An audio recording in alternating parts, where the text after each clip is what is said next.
Puji Tuhan, selamat malam Bapak Ibu Saudara semuanya, salam. Malam hari ini kita akan kembali belajar kebenaran firman Tuhan. Hari ini kita masih melanjutkan pelajaran kita tentang bab pilihan Allah. Ya, bagaimana kita sudah membahas selama 2 sesi tentang pilihan Allah tersebut, ya. Di mana tentang pilihan Allah ini yang kita pahami adalah Allah itu punya kemerdekaan. Itu hak prerogatifnya Allah. Dia mau memilih siapa saja yang dipilihnya. Ya, memang Allah itu memanggil semua orang, tapi tidak memilih semua orang. Karena apa? Yang dipilih itu nantinya akan dilibatkan pada proyek surga, pada proyeknya Allah. Sehingga Allah berhak untuk menimbang, untuk menilai apakah orang-orang yang sudah terpanggil itu boleh dipilih atau tidak. Amin. Nah, saudara, oleh sebab itu kita harus mempersiapkan diri kita supaya di hadapan Allah ini kita layak untuk menjadi bejana-bejana guna kemuliaan namanya. Nanti Tuhan sendiri yang akan mengatur siklusnya, ya. Ada yang dipakai untuk menjadi bejana yang sangat mulia, ada yang dipakai menjadi bejana yang kurang mulia. Nah, itu tergantung kualitasnya. Kualitas daripada tanah liat atau sang penjunan itu nanti akan membuatnya sesuai dengan kualitas Anda masing-masing. Oke, Bapak Ibu Saudara, malam hari ini kita akan membahas tentang kelanjutannya, tentang pilihan Allah tersebut, ya. Nah, saudara, pilihan Allah, ya. Nah, ternyata ya, Allah itu memilih kita, ya, sejak sebelum dunia dijadikan. Jadi ada istilah dipilih sebelum dunia dijadikan. Sebelum dunia dijadikan, Allah telah membuat sebuah skenario yang lengkap tentang penyelamatan dari manusia itu. Nah, Bapak Saudara, di sini saya jelaskan dulu, ya. Jadi awalnya, ya, segala sesuatu sebelum ada semuanya itu, yang ada cuma satu. Siapa? Allah Bapa, ya. Allah Bapa. Jadi Allah Bapa itu ada sebagaimana Dia ada. Makanya disebut Bapa. Bapa itu artinya biang atau founder, ya. Nah, asal muasal segala sesuatu itu adalah Bapa. Allah Bapa itu. Amin. Nah, wujudnya adalah roh. Tidak ada yang memberi nama kepada Dia. Tapi kalau kita boleh memanggil Dia, memanggil Bapa ini, kita panggil menurut sifatnya. Kalau Anda melihat bahwa Bapak ini sangat baik, Anda panggil Dia Bapakku yang baik. Dengar, ya? Nah, kalau Anda merasakan kesetiaannya, Anda boleh panggil Dia Bapa, engkau setia. Amin. Nah, kalau Anda merasakan kemurahan hati Bapak, Anda bisa berkata Bapak yang murah hati. Amin. Kalau Anda melihat tangan Bapak yang luar biasa saat menolong Anda bisa panggil Dia Bapak yang perkasa, Bapak yang dahsyat, Bapak yang ajaib. Jadi Allah Bapa itu nggak punya nama. Kenapa nggak punya nama? Karena Dia nggak punya bapak, nggak punya orang tua. Dia ada sebagaimana Dia ada. Saya punya nama Gideon Arifin seperti ini, ya. Bukan saya yang menamai diri saya sendiri, tapi nama ini diberikan oleh orang tua saya. Karena saya punya bapak, saya punya ibu. Bapak dan ibu saya itulah yang memberi nama kepada saya. Karena Allah Bapa itu tidak pernah dilahirkan oleh siapapun juga. Dia ada sebagaimana Dia ada, makanya Dia nggak punya nama. Amin. Kalau Anda panggil Bapakku yang baik, itu bukan nama. Bapak yang baik itu bukan nama. Ya, sifatnya yang Anda kenal, lalu Anda mulai sebut orang yang Anda panggil itu menurut sifatnya. Amin. Nah, setelah itu Allah Bapa melahirkan Tuhan Yesus. Itu ada ayatnya semuanya, ya. Dalam Ibrani 1 ayat 4, 5, 6, 7 Anda baca itu. ya, pada hari ini aku memperanakkan anakku, ya, dan anakku itu aku bawa turun ke dunia. Siapa itu? Ya Yesus. Jadi Yesus itu disebut anak tunggalnya Bapa, lahir dari Bapaknya melalui firman. Yohanes 1 ayat 1 katakan pada mulanya adalah firman, firman itu bersama-sama dengan Bapa, dan firman itu adalah Elohim, keluarganya Allah. Amin. Karena anaknya Bapa. Setelah itu Bapa mendelegasikan segala sesuatu kepada si anak. Nah, sekarang kamu boleh buat apa saja. Sehingga si anak itu sekarang mendapatkan gelar Sang Pencipta. Amin. Jadi kalau Anda bicara Sang Pencipta, sebenarnya Anda sedang berbicara tentang satu pribadi, yaitu Tuhan Yesus. Kok Pak Gideon bisa ngomong begitu? Ada ayatnya. Ya, Yohanes 1 ayat 3 katakan segala sesuatu dijadikan oleh Yesus, tanpa Yesus tidak ada sesuatu pun yang terjadi. Ya. Nah, kalau orang bilang Sang Pencipta, ya, Sang Yang Widi atau Tikong, Tien, itu enggak ya? Nah, orang bilang Tien, ya, pencipta langit dan bumi dan sebagainya, itu sebenarnya mereka sedang berbicara tentang Sang Pencipta, yaitu Yesus itu sendiri. Amin. Nah, terus Roh Kudus itu keluar dari Bapa. Anda bisa baca ya di dalam Yohanes pasal 14. Di situ tentang Roh Kudus. Roh Kudus yang keluar dari Bapa ayatnya ya. Jadi saya nggak ngawur ngomong begini. Yesus diperanakkan oleh Bapaknya sehingga dia disebut anak Allah. Roh Kudus keluar dari Bapa sehingga saat itu di alam roh itu hanya ada 3 pribadi itu. Ada Bapa, ada Tuhan Yesus anak, dan ada Roh Kudus yang keluar dari Bapaknya, dari Allah Bapa itu, ya. Nah, setelah itu ketiga-tiganya ini sering bermufakat, sering bermusyawarah. Untuk apa? Membuat plan, membuat rancangan, ya. Nah, ketika Tuhan Yesus sudah menciptakan segala sesuatu, langit, bumi, dan segala isinya, itu diciptakan lebih dahulu sebelum Tuhan Yesus menciptakan manusia. Jadi sebelum ada manusia, Tuhan Yesus itu sudah menciptakan planet, termasuk yang namanya bumi itu, ya. Nah, satu hari, ya, ada makhluk yang kudeta, namanya Lucifer. Lucifer itu dulu adalah malaikat terang yang posisinya dekat dengan tahta Allah Bapa.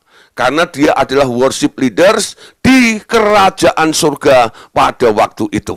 Tapi karena dia berpikiran mau kudeta, akhirnya dilempar ke planet namanya bumi. Lalu dia marah. Ketika dia marah, Lucifer itu sekarang punya sebutan yang berbeda. Dia tidak disebut lagi sebagai malaikat, tapi disebut sebagai setan. Jadi Allah tak pernah menciptakan setan. Dulunya malaikat, ketika tabiatnya jahat, sekarang gelarnya berubah. Jadi kata setan itu identik dengan perbuatan yang jahat, identik dengan pikiran yang jahat, identik dengan kelakuan yang jahat. Amin. Kalau malaikat itu identik dengan hal-hal yang sifatnya masih baik. Amin. Itu originalnya Lucifer dulu ketika dia belum kudeta. Buminya rusak. Ya. Nah, di bumi itu ada makhluk yang sedang meradang dan merana. Hatinya Allah Bapa ini, dia sebenarnya ingin memulihkan segala sesuatu. Makanya mereka berkumpul, yuk kita meeting. Ya, nah, meeting. Lalu ketiga-tiganya ini mulai merencanakan sesuatu. Bagaimana dengan makhluk yang ada di bumi itu? Dan bagaimana kita mengatur kembali bumi yang sudah dirusak oleh si Lucifer, setan Lucifer itu gimana? Sekarang Lalu mereka mulai mengatur segala sesuatunya. Iya ya, bagaimana untuk menyadarkan kalau bisa membuat bertobat si setan itu gimana? Itu idenya Allah loh. Ya, nanti Anda bisa baca dalam Kolose 1, 19 ayat 20. Itu hatinya Bapa ingin memperdamaikan segala makhluk kepada Dia dengan darahnya. Jadi hatinya Bapa ini melihat Lucifer yang sudah jatuh ini, dia pengen sebenarnya. Gimana itu? Ya, ciptaannya Yesus yang satu itu, yang rusak itu, bagaimana dibenahi, bagaimana caranya? Ya. Lalu mereka mulai bermufakat, buat plan, buat rencana. Jadi Allah mulai bikin satu rencananya. Ya, rencananya apa? Yuk, kita suruh ya satu dari antara kita untuk datang turun ke bumi itu. Mereka pandang memandang satu dengan yang lain. Siapa yang disuruh turun? Kalau Bapak nggak mungkin. Kenapa Bapak nggak mungkin? Bapak itu terangnya luar biasa. Semua yang dekat dengan Allah Bapa, yang di alam materi ini, hangus semuanya. Allah itu adalah api yang menghanguskan, bukan? Jadi Bapak bilang, kalau gua yang datang nih, kalau saya yang datang ini, habis semuanya itu nanti. Ya, nggak mungkin saya suruh turun. Saya tetap ada di headquarter, di tempat yang tak terhampiri itu. Ya, nah gini, antara dua ini, antara Roh Kudus sama Tuhan Yesus. Lalu Bapak bilang ini, kayaknya engkau anakku ya, kamu yang harus turun ke bumi. Ya, kamu harus turun ke bumi. Nah, tapi sebelumnya, ya, Yesus itu bilang begini, oh, jangan saya dulu. Bagaimana kalau kita buat satu makhluk dulu, yang serupa dengan kita. Nanti kita beri nama dia manusia. Ya, kita beri nama manusia. Lalu kita taruhlah di bumi untuk ketemu dengan setan. Adu pengaruh dengan setan. Siapa yang menang? Kalau manusia yang kita ciptakan menurut rupa dan gambar kita ini bisa menang, mempengaruhi Lucifer, ya sudah. Jadi rencana kita berhasil. Ya, lalu Allah Bapa bilang, ya Tuhan Yesus bilang juga, ya mereka bermufakat juga. Bagaimana umpama nih, si manusia itu gagal menjalankan misinya. Harus ada plan berikutnya. Ini yang saya sebut sebagai plan A, plan B. Tapi bukan plan. Amin. Allah itu bukan plan, tapi punya plan A, punya plan B. Plan A-nya adalah membuat manusia untuk turun ke bumi, untuk adu pengaruh dengan si iblis. Plan B-nya adalah, kalau sampai manusia itu gagal, kamu, anakku, harus turun menjadi Adam yang kedua. Ya, nah, jadi sekarang kita lihat, ya, jadi untuk segala sesuatu, ya harus ada hal atau barang-barang atau jaminan untuk menebus si manusia ini dari hutang atau telah tergadekan di tangan si iblis itu. Apa yang harus dilakukan? Ternyata si Lucifer ini, dia selalu mengincar nyawa. Ya, mengincar nyawa manusia itu. Kalau kamu mau mengambil manusia itu, kamu harus memberikan nyawa juga. Oh, kalau gitu nyawa dibayar dengan nyawa. Nyawanya siapa sekarang? Nah, akhirnya Bapak bilang gini, nak, ya, sekarang nyawamu, ya, nyawamu engkau berikan untuk manusia. Untuk menebus manusia itu. Ya, si anak itu bilang, oke bos, oke bang. Di alam roh, kala itu, Yesus itu disembelih. Ya, ada darah namanya darah di alam roh. Nah, nanti saya jelaskan. Tapi kita lihat dulu beberapa ayat di sini, supaya kita mengerti dulu ya. Nah, sekarang, Yesus telah ditentukan sebagai jalan keselamatan. Dengan cara disembelih dan dibangkitkan untuk masuk dalam kemuliaan. Mereka yang percaya kepadanya terhisap dalam rencana keselamatan ini. Amin. Nah, saudara, sekarang kita lihat ya, saya kutip ayat ini, Ibrani 7, 9, 10, ini nggak ada di buku Anda, tapi saya tambahkan. Maka dapat dikatakanlah bahwa dengan perantaraan Abraham dipungut juga persepuluhan dari Lewi yang berhak menerima persepuluhan, sebab ia masih berada di dalam tubuh bapak leluhurnya ketika Melkisedek menyongsong bapak leluhurnya itu. Kenapa saya kutip ayat ini? Saya tidak mau berbicara tentang persepuluhan. Urusan persepuluhan adalah urusannya Pak Pendeta, ya, yang berhak menerima itu, ya. Nah, sebab ia masih berada dalam tubuh bapak leluhurnya. Nah, saudara, sebenarnya semua hal yang sekarang kita lihat di alam materi ini, asal muasalnya sebelum diciptakan oleh Tuhan Yesus, itu dirancang di dalam pikirannya Tuhan. Betul nggak? Di dalam pikirannya Tuhan. Nah, kalau sampai ada saya, ada Bapak Ibu Saudara di muka bumi ini semuanya sebenarnya sudah terancang sebelum Andanya ada. Itu yang disebut Anda ada di dalam pinggang atau tubuh bapak leluhurmu. Siapa bapak leluhurmu? Orang percaya mengakui bapak leluhurnya adalah Abraham. Betul nggak ya? Nah, padahal ajaran Anda dengan Abraham ini jauh sekali. Bagaimana apa yang dilakukan Abraham itu bisa mempengaruhi hidup Anda hari ini?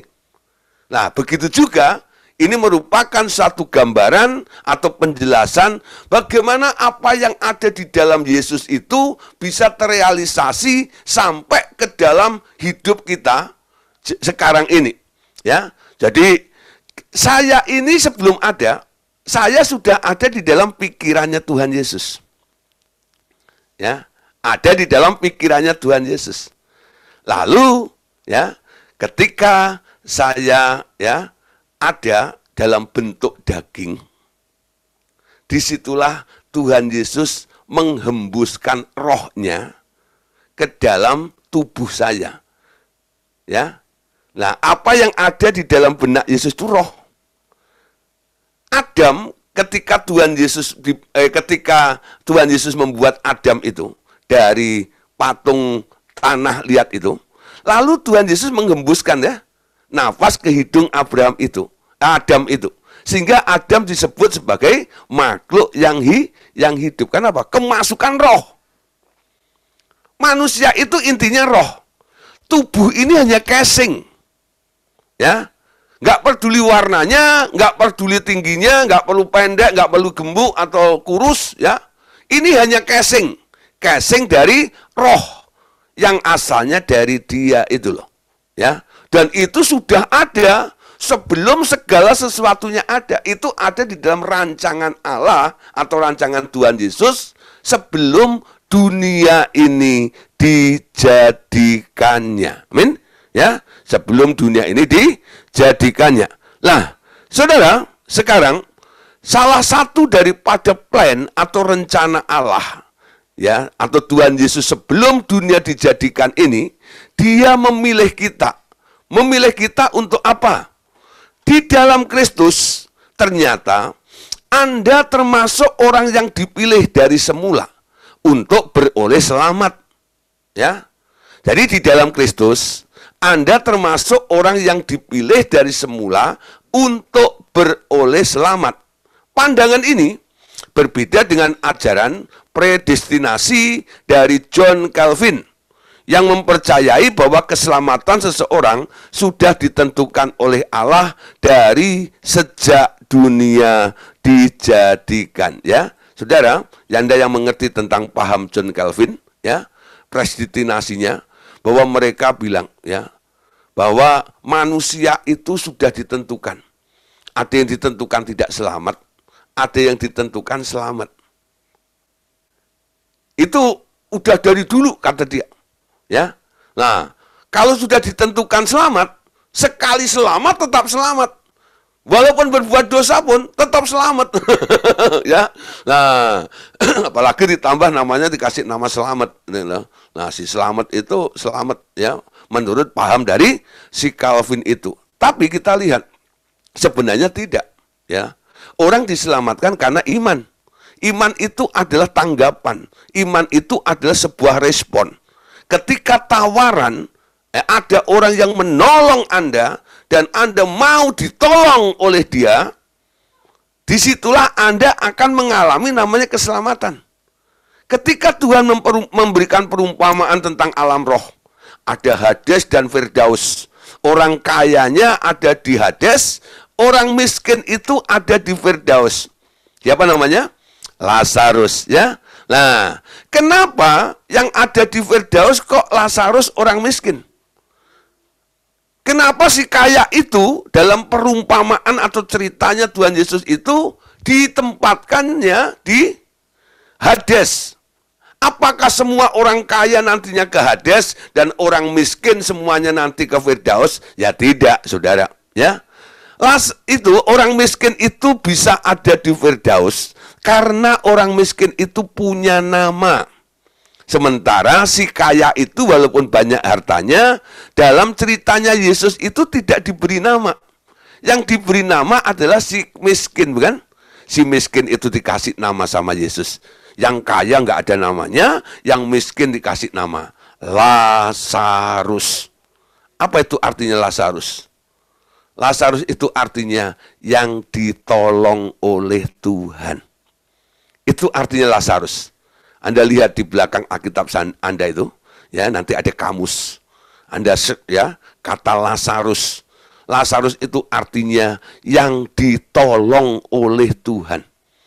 Kalau nggak ditolong oleh Tuhan, nggak ada satu orang pun yang bisa selamat. Amin.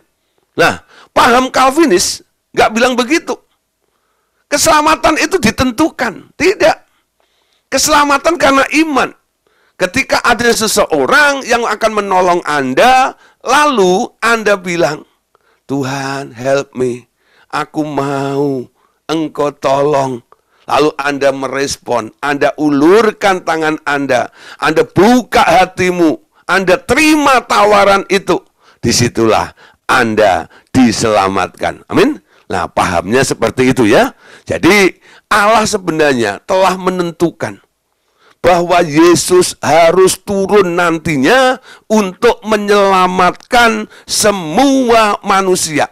Dan ide itu sebenarnya sudah dirancang sebelum dunia ini dijadikannya. Mari kita melihat di dalam 1 Petrus pasal 20 ya. Nah, saudara perhatikan dengan hati-hati tentang perbedaan waktu dari dua istilah ini ya.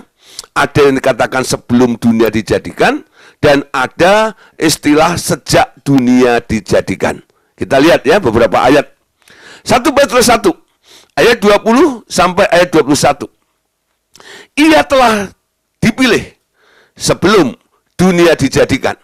Tetapi karena kamu baru menyatakan dirinya pada zaman akhir, oleh dialah kamu percaya kepada Allah yang telah membangkitkan dia dari antara orang mati dan yang telah memuliakannya, sehingga imanmu dan pengharapanmu tertuju kepada Allah. Saudara, Anda perhatikan? Ya, ia telah dipilih sebelum dunia dijadikan. Siapa yang dimaksud oleh Rasul Petrus ini? Ia telah dipilih Tuhan Yesus. Bapak telah memilih Tuhan Yesus sebelum dunia dijadikan. Dipilih untuk apa? Untuk menyelamatkan manusia, untuk menjadi juru selamat. Itu sudah dipilih sebelum dunianya dijadikan. Tapi kenapa munculnya itu setelah dunia ya bumi itu ditata ulang 4.000 tahun kemudian? Kenapa Yesus baru muncul? Nah, oleh karena kamu dikatakan. Nah, kenapa munculnya kok lama sekali? Kenapa kok tidak setelah bumi itu ditata ulang kembali lalu Yesusnya turun? Zamannya Adam itu loh. Kenapa turunnya Yesus itu kok kepada Maria? Lalu kita rayakan sebagai Christmas itu.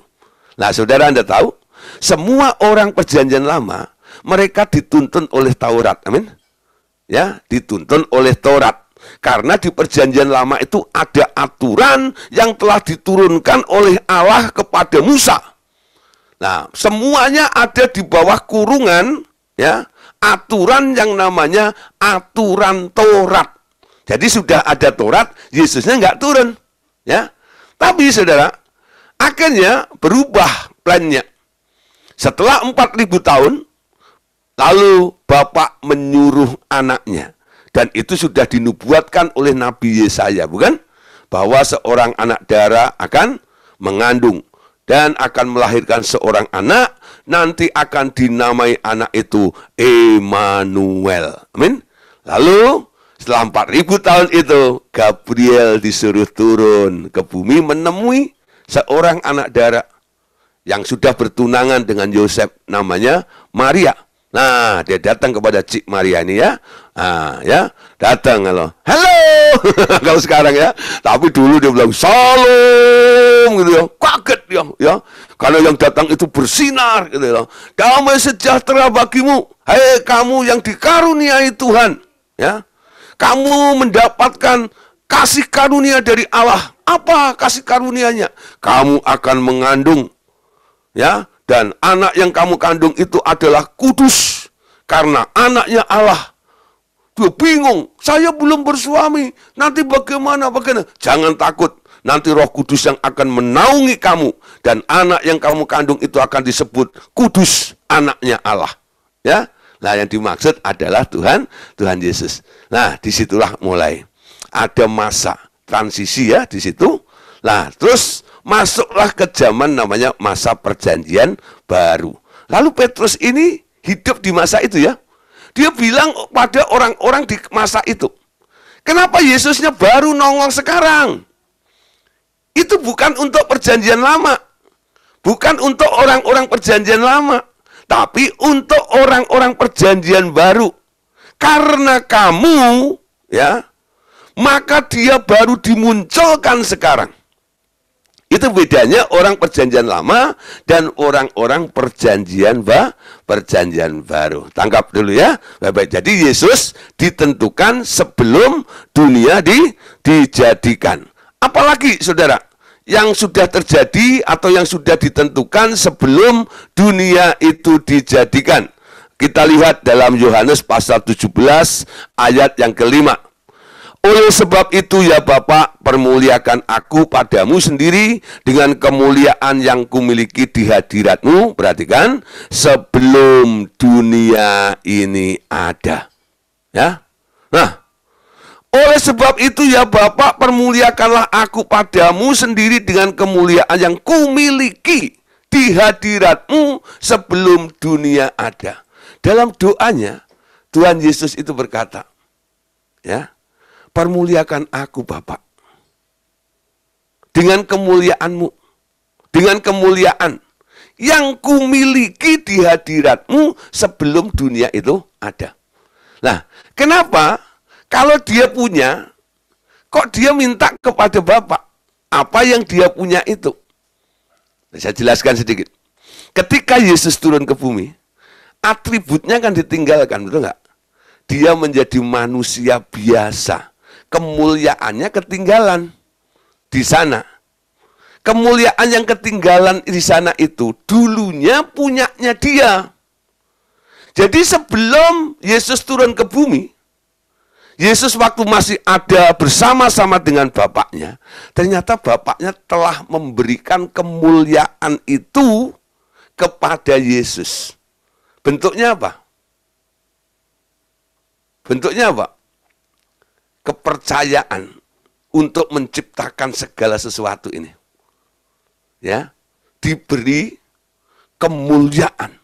Kamu boleh lakukan sesuatu menurut apa yang kamu mau. Ya, itu bentuk kemuliaannya. Diberikan oleh Bapa kepada Yesus itu. Ya. Nah, kemuliaannya begitu luar biasa, Saudara. Di surga kala itu, ketika dia di bumi, dia bilang sama Bapaknya, Bapak, muliakan aku lagi dengan kemuliaanku yang telah engkau berikan sebelum dunia itu dijadikan. Amin. Nah, paham ya?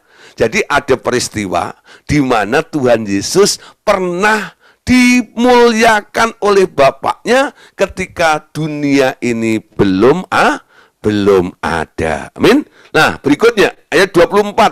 dalam doa yang sama, pasal yang sama, Yesus berkata, Bapa, aku mau supaya dimanapun aku berada, mereka juga berada bersama-sama dengan aku. Mereka yang telah Engkau berikan kepadaku, agar mereka memandang kemuliaanku yang telah Engkau berikan kepadaku, sebab Engkau telah mengasihi aku sebelum dunia dijadikan. Nah, di sini ada dua perkara ya. Tadi dikatakan memandang kemuliaanku yang telah Engkau berikan. Tadi sudah bahwa kemuliaan itu sudah diberikan. Sebab Engkau telah mengasihi aku sebelum dunia dijadikan. Bapaknya itu, Bapak Allah Bapa itu sangat-sangat mengasihi anaknya. Kenapa? Bapak itu nggak punya anak yang lain. Anak Bapak itu satu. Anak tunggal Bapa penuh dengan kasih karunia. Itu merupakan sebutan dari Tuhan Yesus ya. Jadi siapa Yesus? Oh, dia adalah anak tunggal Bapa penuh dengan kasih karunia. Artinya Bapaknya tuh sangat sayang banget dengan namanya Yesus ini. Kalau ada pengarang lagu sampai dia bisa ngarang gini ya. Seperti Bapa sayang anaknya. Nah, entah dia berpikir, dia melihat satu figur seorang laki-laki atau seorang bapak yang sangat sayang sama anaknya. Atau dia bisa menangkap dan mengerti bahwa Allah Bapa itu begitu sayang banget sama Yesus. Ya.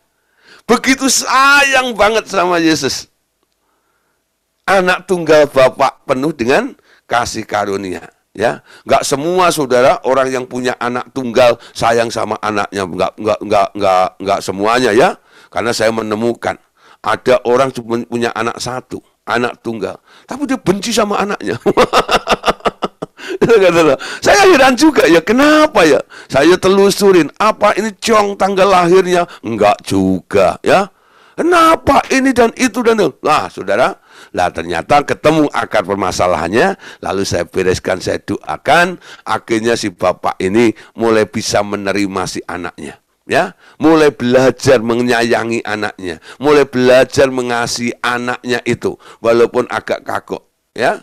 Tapi akhirnya mereka mulai belajar dan mulai bisa mengasihi. Awalnya benci banget sama anaknya. Padahal anaknya cuma satu. Aneh juga ya. Bapak di surga itu sayang banget sama Tuhan Yesus. Karena apa? Sebelum dunia dijadikan, Bapak itu sangat mengasihi dia. Amin. Nah, saudara, tapi kita lihat ya, Alkitab khususnya TB ya, terjemahan baru, sering menerjemahkan seolah-olah setiap orang itu sudah ditentukan dari sebelum dunia dijadikan, ya, namanya tertulis atau tidak di dalam kitab kehidupan. Ini yang dipakai atau yang diambil oleh kaum Calvinis, ya. Jadi sudah ditentukan sebelum dunia dijadikan, namanya tertulis atau tidak tertulis di dalam buku kehidupan, ya. Tapi dalam terjemahan New King James bunyinya berbeda. Ya, kalau Anda nanti baca di dalam ayat yang akan kita tampilkan, di situ Yesus telah disembelih sebelum dunia dijadikan. Dan setelah dunia ini dijadikan, orang yang namanya tertulis di dalam kitab kehidupan akan menyembah Dia. Amin. Nah, saudara, ini yang tertulis di dalam TB-nya ya. Dan semua orang yang diam di atas bumi akan menyembahnya, yaitu setiap orang yang namanya tidak tertulis sejak dunia dijadikan di dalam kitab kehidupan dari anak domba yang telah disembelih. Jadi ayat ini kira-kira ya, ini banyak orang mengartikan ya bahwa setiap orang ya namanya tidak tertulis atau tertulis itu sejak dunia dijadikan. Ya, tertulis dalam kitab kehidupan ini, ya. Tapi Anda lihat dalam New King James katakan all who dwell on the earth will worship him, whose name have not been written in the book of life of the Lamb slain from the foundation of the world. Ya. Nah, Ini beda sekali ya. Sekarang kita lihat ya, dari sini sebenarnya yang dimaksud yang terjadi sejak dunia dijadikan itu bukan nama yang tertulis, tapi di situ ya dijelaskan bahwa anak domba Allah itu telah disembelih sejak dunia dijadikan itu. Ya. Nah, ini perbedaannya. Perbedaan ayat ini ya. Jadi bukan nama orang itu tertulis sejak dunia dijadikan. Tapi sejak dunia dijadikan itu, anak domba tersembelih. Gini saudara ya. Ketika Tuhan Yesus telah menciptakan segala sesuatu, ya. Nah, yang terjadi kepada Yesus tadi, ketika Yesus belum menciptakan segala sesuatu, dunia belum diciptakan. Ya. Yesus diberi kemuliaan, Bapaknya sangat mengasihi, itu terjadinya sebelum dunia dijadikan. Nah, sejak dunia dijadikan, setelah Yesus menciptakan segala sesuatu, ada sebuah peristiwa di alam roh. Anak domba itu disembelih. Kenapa? Nah, setelah penciptaan itu, ada Lucifer yang kudeta tadi itu. Ya. Lalu harus ada penebusan. Harus ditebus dengan nyawa. Ada darah Yesus itu loh. Menjadi jaminan untuk keselamatan manusia nantinya. Jadi sejak dunia dijadikan, di situ di alam roh, anak domba itu telah disembelih. Nah saudara, sekarang tentang darah di alam roh. Ya, sedikit, lari sedikit. Ya. Tentang darah di alam roh. Nah, ketika Tuhan Yesus bangkit dari kematian, lalu dia pergi kepada Bapaknya ya. Dia membawa tawanan yang dikeluarkan dari Hades, dari penjara-penjara maut itu, dipindahkan ke Firdaus. Jadi orang-orang yang mati dari Adam sampai Yohanes, itu semuanya kalau percaya ketika 3 hari Yesus ada di Hades, itu dievakuasi, dipindahkan ke Firdaus tempatnya. Nah, selain itu, Yesus pergi kepada Bapaknya. Ngapain? Mempersembahkan darahnya. Darah yang mana yang dipersembahkan?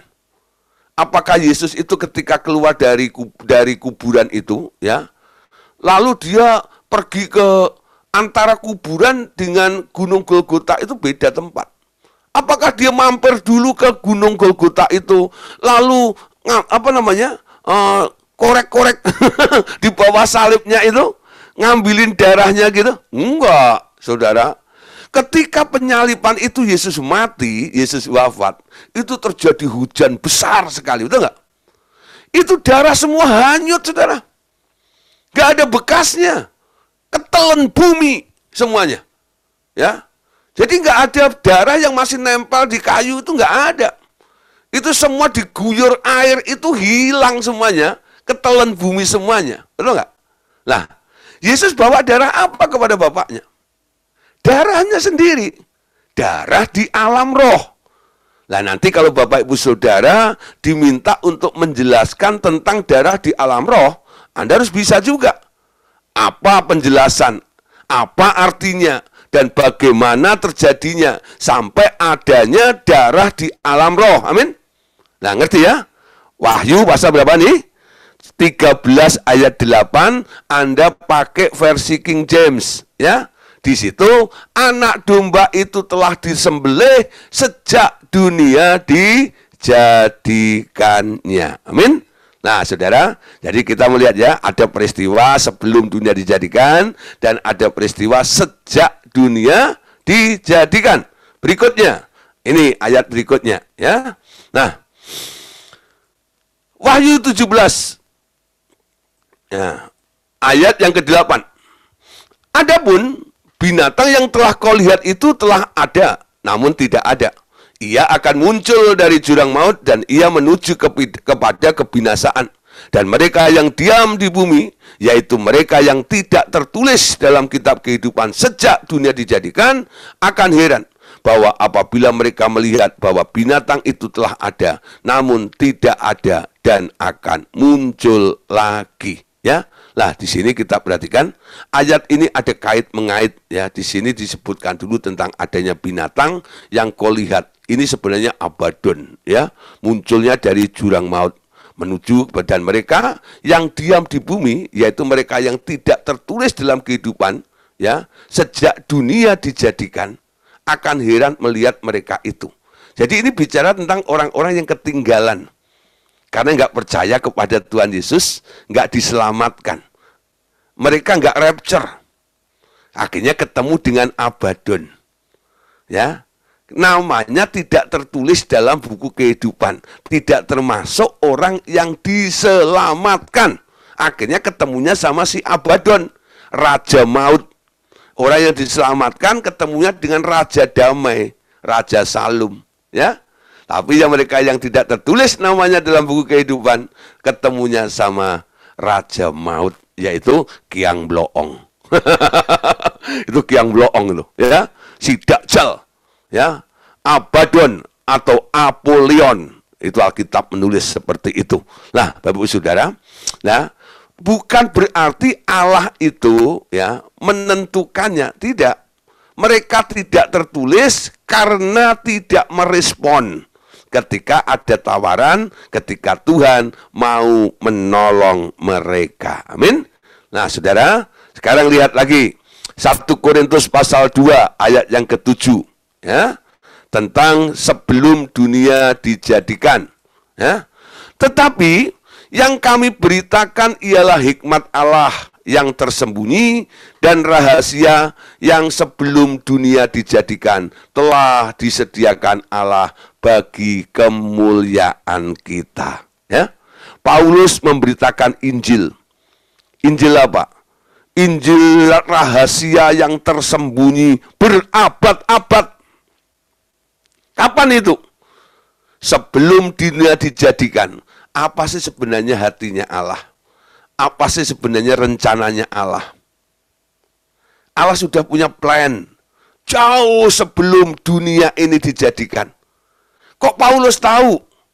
Paulus itu sering menyembah dalam roh. Amin. Bukan sekedar bahasa roh, tapi dia menyembah dalam roh, menangkap inspirasi dari Tuhan. Sehingga dia tahu hatinya Tuhan. Dia mengenal, dia mengerti tentang pikirannya Tuhan. Dia berkata, aku punya pikiran Kristus. Amin. Kami punya pikiran Kristus. Orang-orang yang punya pikiran Kristus ini punya hikmat Allah yang tersembunyi dan rahasia yang sebelum dunia dijadikan telah ya akan Allah bagi kepada kita semuanya itu. Nah, Saudara, ini hikmat namanya. Hikmat tentang sesuatu yang Allah rancang sebelum dunia dijadikan. Ya. Nah, Anda bisa cerita nih, hikmat Allah apa sih? Salah satunya ya tadi, Yesus disembelih sebelum dunia dijadikan, ya. Ada plan A, plan B-nya Allah, bagaimana Tuhan Yesus dan Allah Bapa hubungannya dulu. Nah, Anda bisa cerita tentang hal itu. Ya. Kenapa? Ini terjadi karena ada revelation, ada pewahyuan.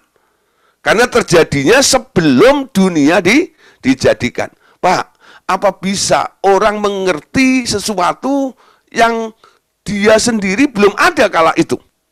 Saudara, kalau Anda baca kitab Taurat, ya, kitabnya Musa, Kejadian, Keluaran, Imamat, Bilangan, Ulangan, ya.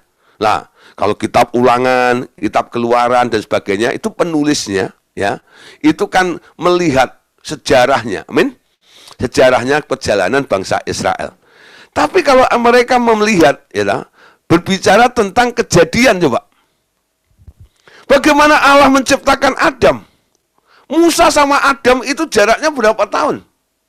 Bagaimana Musa bisa mengerti tentang bagaimana Adam di taman itu, bagaimana tentang Kain, bagaimana tentang Habil, amin. Bagaimana tentang Henok? Kok dia bisa menulis? Ilham namanya, ya. Ilham dari Roh Kudus yang menceritakan, memberitahu kepada penulis 5 kitab awal itu, Kejadian, Keluaran, Imamat, Bilangan, Ulangan, si Musa ini, ya. Nah, dia bisa menuliskan semuanya itu karena mendapatkan hikmat, ilham. Ya, hikmat Allah itu namanya ilham. Amin. Nah, kan sampai hari ini nggak ada yang membantah dong. Nggak ada yang protes tentang kejadian Allah menata bumi, ada Kain, ada Habil. Semua bisa terima bukan? Ya, bisa terima ya. Yang nulis siapa? Yang nulis Musa. Ya, Musa nggak ada di kala itu. Musa lahir udah ribuan tahun. Ya, setelah Adam, saudara. Tapi Musa bisa menjelaskan secara detail karena dia mendapat hikmat, pewahyuan, revelation daripada Roh Kudus yang mengilhami mereka semuanya. Nah, perkara-perkara sebelum dunia dijadikan, ternyata Paulus bisa mengorek, Paulus bisa menangkap, Paulus bisa mengerti. Ini lebih hebat lagi nih dari Musa. Ya, kalau Musa dia mendeteksi kehidupan orang di zaman sebelumnya, tapi masih ada di alam materi, di bumi. Paulus mengetahui hal-hal yang tersembunyi berabad-abad yang terjadinya di alam roh sebelum dunianya dijadikan. Ayo saudara, yang rajin chatting, yang punya hubungan dengan Tuhan, Anda akan mendapat pewahyuan, penjelasan dari Tuhan. Lah nanti dikonfirmasi, dikompar satu sama lain. Kalau Anda dapat sesuatu, pernyataan dari Tuhan, Anda boleh cerita kepada kami. Mungkin kami memiliki mendapatkan pewahyuan yang sama seperti apa yang Bapak Ibu dapatkan. Sehingga 1-2 saksi perkara jadi sah. Amin. Nah, karena ini nggak ada bukti. Terjadinya ada di alam roh dan terjadi sebelum dunianya dijadikan. Amin. Nah, Efesus pasal 1 ayat 14. Ini ada kata lagi, sebelum dunia dijadikan. Sebab di dalam Dia Allah telah memilih kita sebelum dunia dijadikan, supaya kita kudus dan tak bercacat di hadapannya. Nah, saudara, Anda perhatikan, memang di sini dikatakan Allah telah memilih kita sebelum dunia dijadikan. Pilihan apa? Dipilih untuk hal apa? Di sini perhatikan, setelah koma ini, supaya kita kudus dan tak bercacat di hadapannya. Amin. Jadi ketika Allah merancang membuat manusia, Dia mau manusia yang dibuat itu seperti Dia. Kudus, nggak ada cacatnya. Amin. Ya. Bukan ditentukan tentang selamat atau enggaknya, bukan. Ditentukan untuk jadi kudus, ditentukan untuk tidak bercacat seperti rancangan awal. Marilah kita membuat manusia menurut rupa dan gambar kita. Ya, maka dibuatlah manusia itu menurut rupa dan gambarnya Allah sendiri. Gambar Allah apa? Kudus. Gambar Allah apa?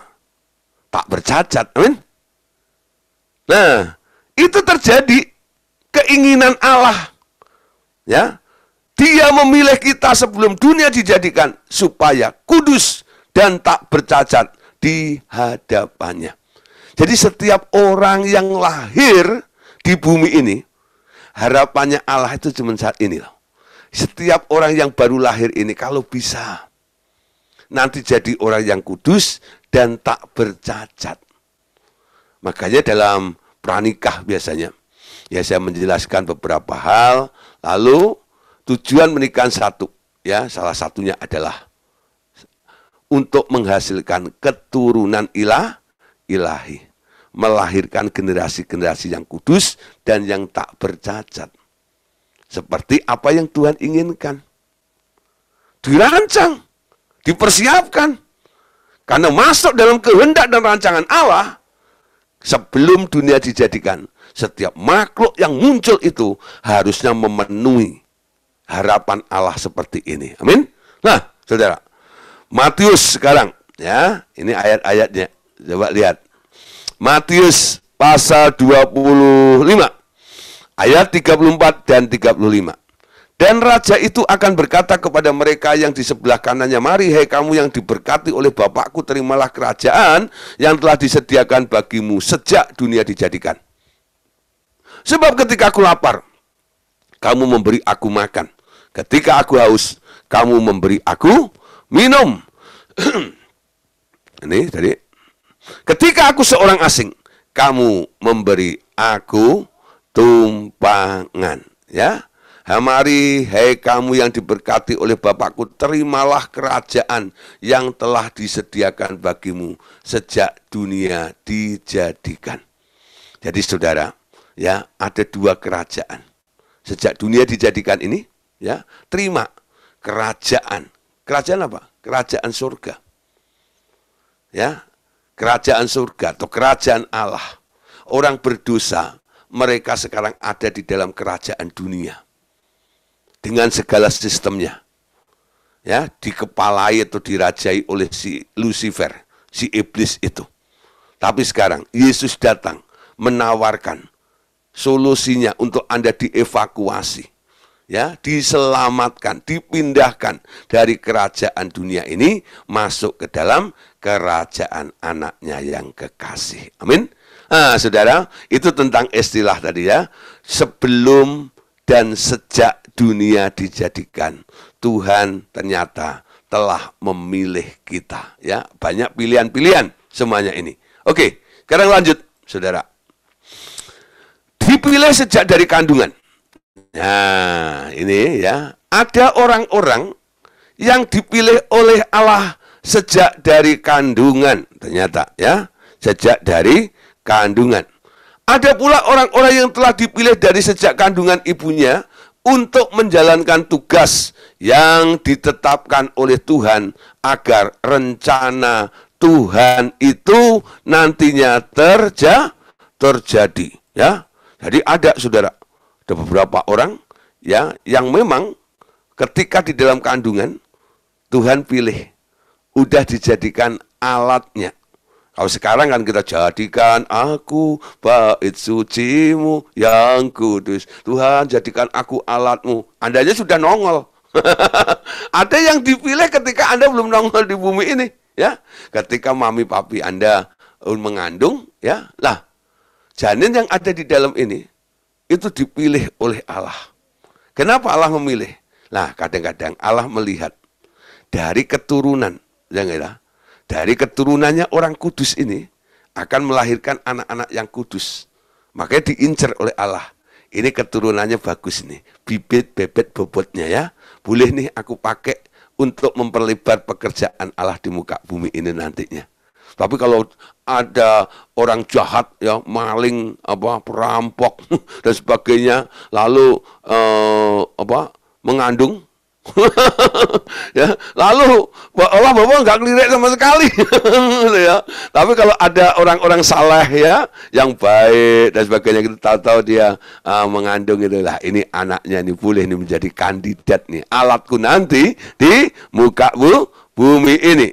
Tapi saudara, ya, orang-orang yang dipilih dari kandungan ini, ya, terkadang, ya, orang-orang begini sering dari kecil sudah diancam kematian, hendak dibunuh setan, karena ia akan dipakai Tuhan kelak, ya. Satu kali saya ketemu teman saya, ya, Anda kenal namanya Jonathan Patiasina, ya. Dia pernah cerita, ya, gini, ya. Kalau saya masih hidup hari ini itu anugerah. Dulu waktu masih kecil, ya, dia tuh kayak orang suak gitu loh, ya. Dikit-dikit sakit, ya, hampir mati, ya.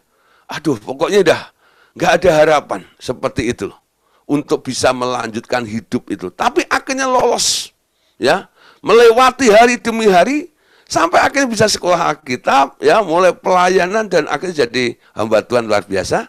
Sekarang tinggal di Australia, ya. Lah, menjadi hamba Tuhan hebat itu. Nah, tapi yang saya tangkap begini, ya.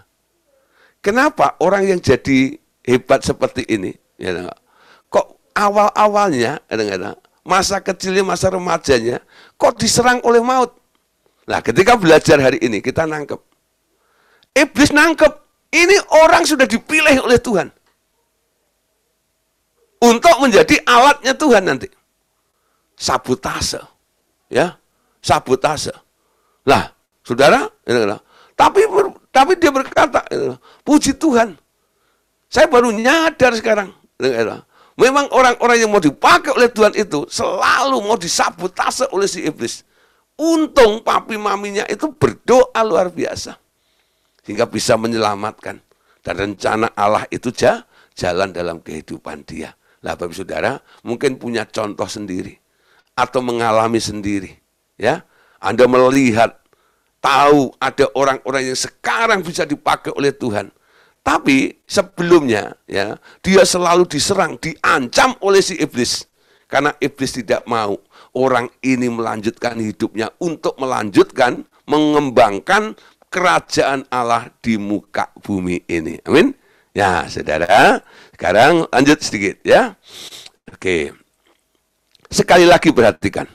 Di sini ada perbedaan. Perbedaan apa? Istilah. Ada sejak dari kandungan ibu dan sebelum dikandung ibu. Kalau tadi ya, sejak dunia dijadikan dan sebelum dunia dijadikan. Nah, sekarang kita akan membahas tentang sejak dari kandungan dan sebelum dikandung ibu, ya. Ada sebelum orang tuanya hamil, ya. Ada perjanjian Allah dengan orang tua itu akan melahirkan sesuatu, seorang ya yang akan dipakai oleh Allah. Tapi ada juga sejak orang itu mengandung, Allah datang lalu mulai mengatakan bayi yang di dalam kandunganmu itu nanti akan menjadi nasirku, seperti itu ya. Nah, Yesaya 46 ayat yang ketiga. Dengarkanlah aku, hai kaum keturunan Yakub, hai semua orang yang masih tinggal dari keturunan Israel, hai orang-orang yang kudukung sejak dari kandungan, hai orang-orang yang kukunjungi sejak dari rahim, ya. Nah, jadi Yesaya ini mendapat firman dari Tuhan, ya. Disapa oleh Tuhan tentang panggilannya. Asal muasalnya dia kok bisa jadi nabi Allah itu apa? Allah itu menyapa, ya, si Yesaya ini. Dia katakan apa?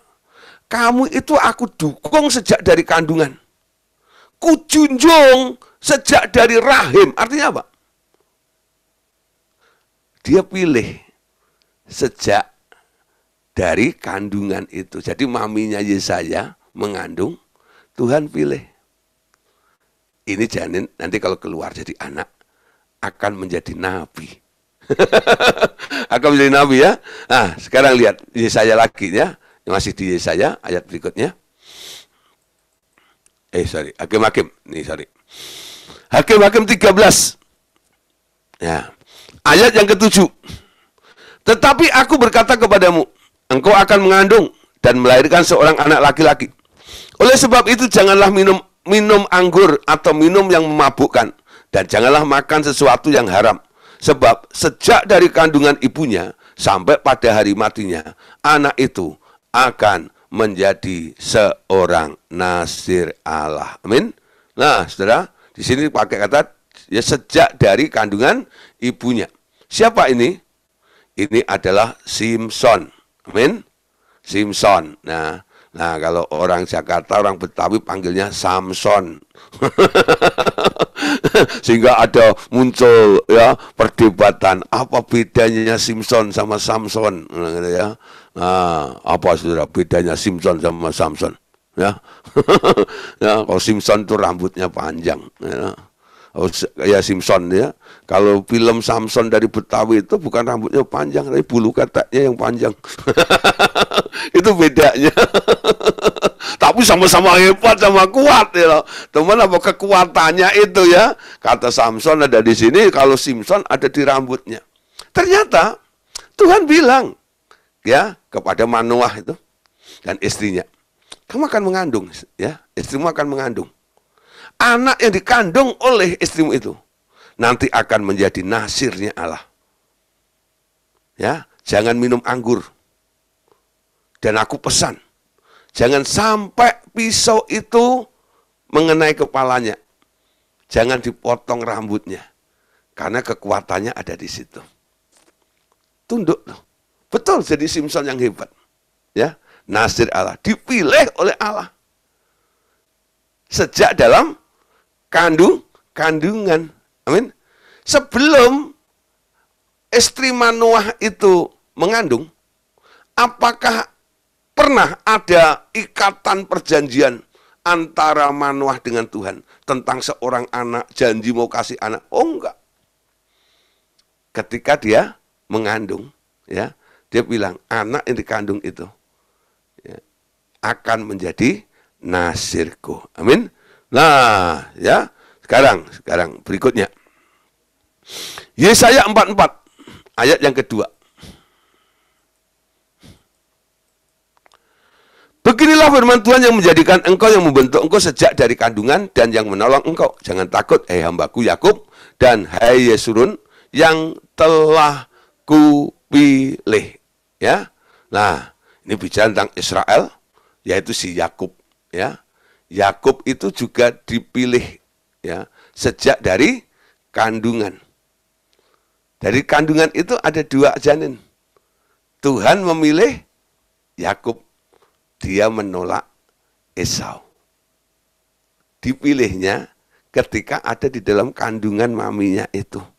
Ya, dipilihnya di situ. Dipilih sejak dalam kandungan, ya.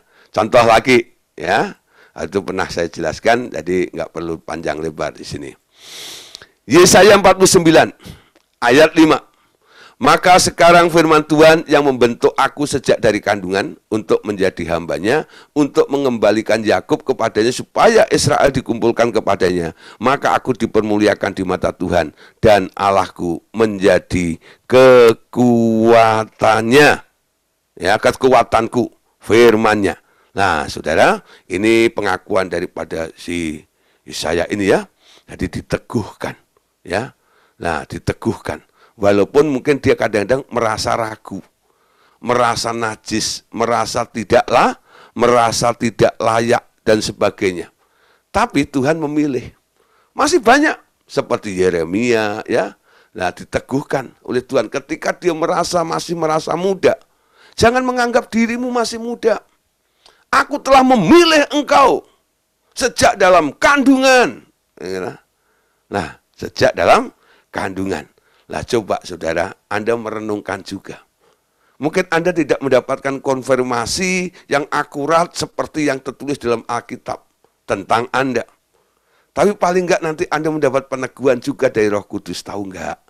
Sebenarnya aku itu sudah memilih kamu sejak itu. Ya. Nah, sejak dalam kandungan itu. Ya. Nah, kenapa? Karena ada orang-orang yang menasirkan anaknya. Ya, menasirkan anaknya. Contoh, ya, si Hana, betul nggak ya? Hana itu berdoa kepada Tuhan. Tuhan, dengarlah, beri aku seorang anak. Lalu dikasih anak. Hana sendiri yang minta. Dan dia yang berjanji kepada Tuhan. Tuhan, ya, mengikat perjanjian denganmu. Anak yang engkau berikan ini akan aku persembahkan kepadamu untuk menjadi hambamu. Kadang-kadang ada orang yang terikat dengan janji seperti itu juga. Sehingga dia mau lari kemana, dia nggak bisa. Karena apa?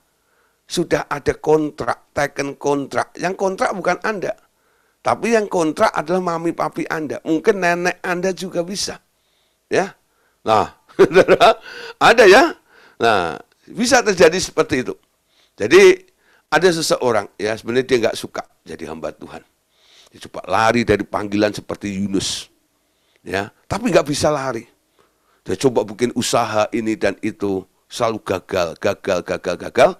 Dan ujung-ujungnya, akhirnya dia sekarang menjadi full timer, menjadi pelayan Tuhan. Sepenuh waktu. Ya, lalu dia baru mengerti. Kenapa? Bukan berarti dia nggak punya skill. Dia punya skill. Makanya dia buka usaha gini. Dia ngerti cara berbisnis. Ya. Nah, karena dia sekolah, ya. Dia tahu, dia kursus ini, dia kursus itu. Tapi selalu gagal semuanya. Ternyata, memang dia adalah anak nasir. Yang dinasarkan oleh orang tuanya. Sebenarnya tepatnya yang menasirkan itu bukan mami papinya, tapi neneknya. Ya, neneknya itu melihat karena dia itu ya masa mudanya itu kayak berandalan gitu ya, dan kayak nggak bisa diatur gitu-gitu. Dia neneknya berdoa, ya lah, Tuhan, jamah cucu saya. Tolong Tuhan, tangkap dia. Nah, pasti ada yang doa gitu ya. Nah, emang kucing ditangkap. Tolong Tuhan, kasihan. Gini loh, doa begitu ya. Nah, terus nih ya, biasanya orang doa itu supaya dijawab oleh Tuhan. Dia mulai janji-janji sama Tuhan. Nanti kalau dia bertobat Tuhan, biar dia jadi hamba-Mu. Dia akan melayani Engkau. Jadi si nenek ini teken kontrak dengan Tuhan. Padahal Tuhan nggak nuntut loh. Ya.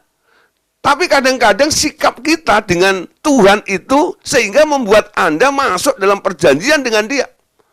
Ketika perjanjian itu terjadi, terjadilah pemilihan. Oke, aku setuju, aku pilih dia. Hah? Jadi Anda yang menyodorkan, orang tua yang menyodorkan, nenek yang menyodorkan cucu atau anaknya untuk dipilih oleh Tuhan. Dan kalau Tuhan setuju, it's okay. Ketika Tuhan bilang, oke, aku mau jadikan dia gini. Si anak ini nggak bisa, ya lari dari panggilan itu. Karena sudah terikat perjanjian dengan Tuhan. Yang dilakukan oleh nenek atau orang tuanya itu. Ya. Nah, saudara, ada juga ya, ada orang yang nggak hamil-hamil. Ada juga ini. Aduh, tuh ya, udah ku berjuang sampai akhirnya. Udah ya, sakit cara ini, pakai cara itu, wah, kalau masuk itu, ya, tetap aja, ya, nggak ada hasil dan sebagainya. Lalu dokter sudah angkat tangan. Nah, ketika dokter sudah angkat tangan, baru datang sama Tuhan. Tuhan, ya, tidak ada yang mustahil bagi Engkau. Ya, Engkau yang membuat kandungan ini, Engkau juga yang bisa membuka dan menutupnya. Percaya Tuhan, Engkau akan berikan anak bagi saya. Tuhan, nanti kalau Engkau beri anak, lah mulai nih, sebenarnya titik aja di situ. Nggak usah ada tambah. Nanti kalau Engkau berikan Tuhan, si anak ini biar nanti melayani Tuhan. Enggak ya? Harapannya bagus. Ya enggak ya? Harapan orang tuanya. Si anaknya mungkin jalan hidupnya, langkahnya, keinginannya belum tentu ke sana. Tarik ulur dulu, tarik ulur dulu, tarik ulur dulu. Akhirnya, Tuhan, tangan Tuhan tetap lebih kuat. Kamu sudah terikat dengan perjanjianku ini. Ketika dia melayani Tuhan, dia baru tahu, oh, ternyata ini mak gua toh, nenek gua toh, yang ini menasihatkan kepada saya. Nah, saudara ya, ini sudah terjadi, ya, terjadi pemilihan sejak dalam kandungan, ya. Sejak dalam kandungan. Bisa setelah itu juga bisa. Tapi yang paling banyak itu biasanya ketika ada di dalam kandungan, itu dambaan dari semua orang, ya. Aduh, ya. Kalau lihat anaknya bisa jadi ini, itu, dan bisa juga gitu ya. Nah, saudara, sekarang perhatikan dalam Galatia pasal 1 ayat 15. Galatia 1 ayat 15. Ini Paulus katakan ya. Tetapi waktu Ia yang telah memilih aku sejak kandungan ibuku dan memanggil aku oleh kasih karunia. Ya, kasih karunia. Perhatikan saudara, ya. Paulus itu ahli Taurat. Sebelum dia jadi murid Yesus, dia itu penganiaya jemaat. Nggak pro sama orang Kristen. Kok bisa ngomong sebelum di kandungan ibunya Tuhan sudah pilih? Saudara ya. Nah, kita lihat saudara, ya. Orang-orang yang sudah taken kontrak dengan Allah sampai kapanpun akan dikejar oleh Tuhan. Nggak peduli keadaannya, kondisinya. Justru ketika dia sedang puncak-puncaknya mau menganiaya orang Kristen di Damaskus itu, ya, dia ketemu dengan Yesus. Ada sinar yang terang. Ada suara, Saulus, Saulus, kenapa engkau mengasihi aku? Sorry. Kenapa engkau menganiaya aku? Mengasihi aku, kebalik ya. Kenapa engkau menganiaya aku? Ya, nggak ada protes. Kenapa engkau menyiksa aku? Kenapa engkau menganiaya aku? Dia kaget. Loh, siapa engkau? Aku Yesus. Ya. Yang engkau aniaya itu. Roboh, ya, bak, buta. Ya, buta. Lalu dia dituntun. Ya, lalu nginap di rumahnya Ananias, si penyamak kulit itu. Bukan Ananias Safira. Ya. Nah, saudara, dia nginep ya rumah itu. Di tempat Yudas ya, di tempatnya Yudas penyamak kulit itu. Ya, Yudas namanya. Ini kebalik-balik nih nama ini. Nama tempatnya Yudas ya, tapi bukan Yudas muridnya. Nah, satu kali Tuhan suruh Ananias, tapi bukan Ananias yang mati itu. Ini Ananias murid Yesus. Ya, orang yang ngerti Tuhan, peka dengan Tuhan. Ananias pergi ke Saulus itu. Doain dia. Wah, dia kan orang jahat. Siapa bilang dia jahat? Dia alat pilihanku. Aku telah memilih dia. Ya. Apa yang kita lihat, apa yang kita nilai tentang Saulus yang jahat itu, ternyata dibalik kejahatannya, kondisinya yang membuat Anda muak, marah dengan dia itu, ternyata ada sebuah panggilan yang sudah terjadi dalam dirinya. Dan dia ngaku. Tadi dia bilang apa? Ia yang telah memilih aku sejak kandungan ibuku. Nah, dipilih. Nah, saudara, jangan menilai orang dari casingnya. Belum tentu orang yang Anda lihat hari ini jahat. Ya, itu belum tentu. Ya, siapa tahu memang dia telah dipilih Tuhan dari sejak kandungan. Mungkin hari ini dia lari dari panggilan itu. Dan dia memusuhi. Tapi kita berdoa. Jadi kalau ada, ya umpama nih ya, peristiwa kayak 21 dan sebagainya gitu. Kita nggak usah menghujat, kita nggak usah marah dengan mereka. Tugas kita cuma berdoa. Tuhan, kami berdoa. Buat si A, si B, si C. Ya. Coba doain. Ya. Saulus itu bertobat karena didoain oleh Stefanus, bukan? Nah, Anda juga bisa melihat nanti. Ada orang-orang mungkin dipilih Allah, tapi yang dikerjakan hari-hari ini, mungkin sebaliknya. Ketika ada yang berdoa, menjembatani dia dengan Tuhan, dia bisa lagi kembali pada dia. Amin. Pada rencana Allah seperti semula. Amin. Nah, ayat terakhir, saudara, untuk menutup tentang pilihan Allah. Nah, ini nggak asing lagi. Lukas 2:21. Ketika genap 8 hari dan ia harus disunatkan, ia diberi nama Yesus, yaitu nama yang disebut oleh malaikat sebelum ia dikandung ibunya. Amin. Nah, saudara, tentang nama Yesus, itu bukan nama yang diberikan oleh Maria dan Yusuf, bukan. Ya. Nama itu bukan diberikan oleh Yusuf dan Maria. Ketika mau lahir gitu, lalu Yusuf bilang, mah, mau sakit mah, ya. Ini si anak ini, si orok ini, nanti kalau keluar, mau dikasih nama siapa? Ya karena Kristen, Kristiana lah gitu.